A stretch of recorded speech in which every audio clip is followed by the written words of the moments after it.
running at a time in our city's history when the neighborhoods need to be defended from a bubble economy. That's a phrase we all understand now, right? That has been coming from Manhattan.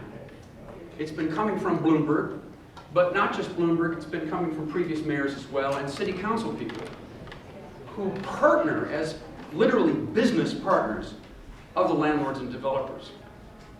Our campaign, which is getting a remarkable response across the boroughs, is the rise of the neighborhoods, the defense of the 500 neighborhoods. We have families all across our city where the parents can't be confident enough that the land and building values will be steady enough for them to have continuous relationships from the people in their neighborhood, from their local school to the hardware store. They see gentrification, they see chain stores, luxury condos, the bubble economy, the real estate speculators coming in, and they just have tax advantages in the hundreds of millions of dollars. They have a business they're running, and they look at the neighborhoods as a kind of third world country. And they're going to colonize that third world country. I believe it is that stark. I believe the battle is that black and white. We simply must empower neighborhoods now to be able to say hello. Hello to politics. Some of them will be saying hello to the politics for the first time. Lots of small shop owners, they'll work 70 or 80 hours a week. We know them, right? There are probably some right here in our midst. They're not necessarily sufficiently politicized to defend their neighborhood against a Starbucks, against a luxury condo, against a gentrified landlord who comes in undercover and offers a local landlord 2 or 3 times what a sitting tenant can pay.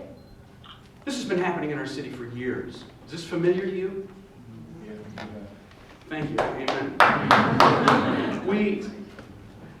We have this invitation from the neighborhoods right now because finally they're rising up and saying, what's happening now? Bloomberg seems to be running out of money, and so the inspector's coming to my restaurant twice as many times. Every time he shows up or she shows up, it's another $700 fine. What's happening here? When they chase my car down the street and find a way to give it a fee, to give it a parking ticket. The people at the bottom will be pressed to support the city because they will be called consumers by a city that considers itself not a city at all, but a corporation. Mike Bloomberg thinks of himself as a CEO of a corporation called New York Incorporated. This is a city. We're not consumers. We're citizens. It's not what the traffic will bear. It's not who will pay enough. We have inalienable rights. We should be able to raise our families and have enough expectation of continuity and safety in our neighborhoods that we can raise our children with confidence. We don't have that right now. Last year, the process had started in the Koch administration and swept up and up through Giuliani and peaked during Bloomberg, was this hyper-development. You remember when the cranes were falling on our heads, and where there was, it seemed like every week another worker on a construction site was dying. Just before the crash of Wall Street, it was getting terrible here.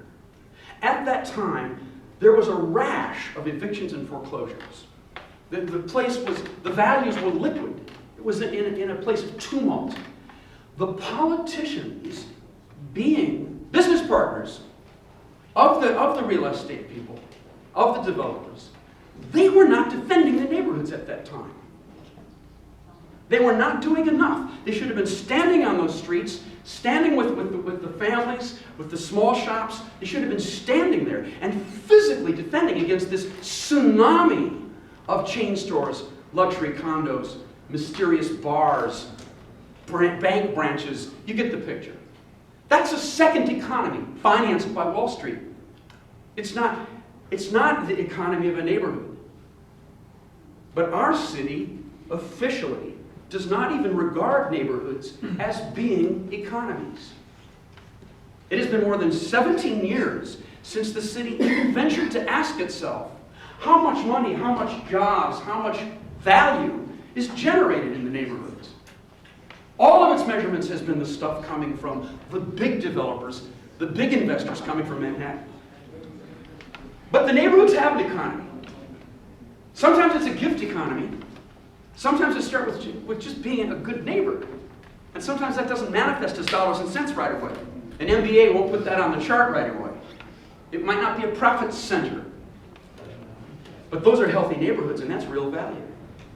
I will defend the neighborhoods. The slogan of our campaign is the rise of the fabulous 500 neighborhoods. We love our neighborhoods. Amen?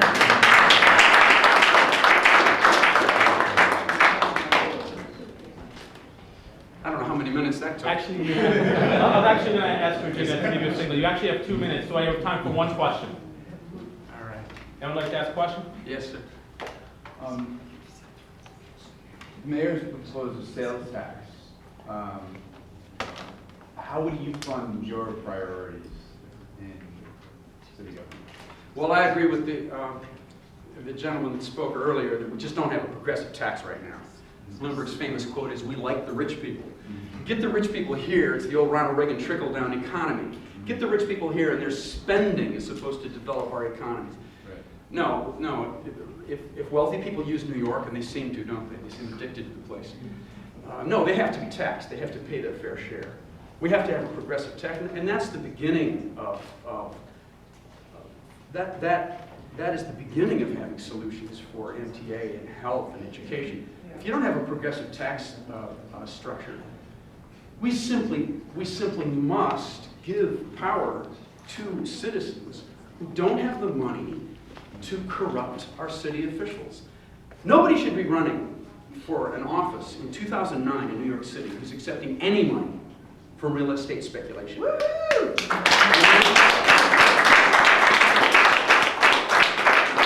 If I could say one more thing. Sure. I know You have 1 minute marching left. towards me, and I know you're going to push me off, but They're going to give me a hug.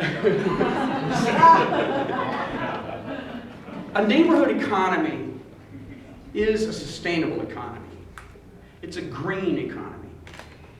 When these big box stores, of course, Bloomberg, all his legacy projects are like big shopping ideas with a little Olympics or Yankees in the middle, basically, a little athlete in the middle, shopping. And these are big companies that he's inviting into our midst. And they will push us out with eminent domain. They'll call us blighted and get us out of there. Those are not sustainable economies. They're based on automobiles. And the products on those shelves are sweatshop products for the most part. They are union-busting companies.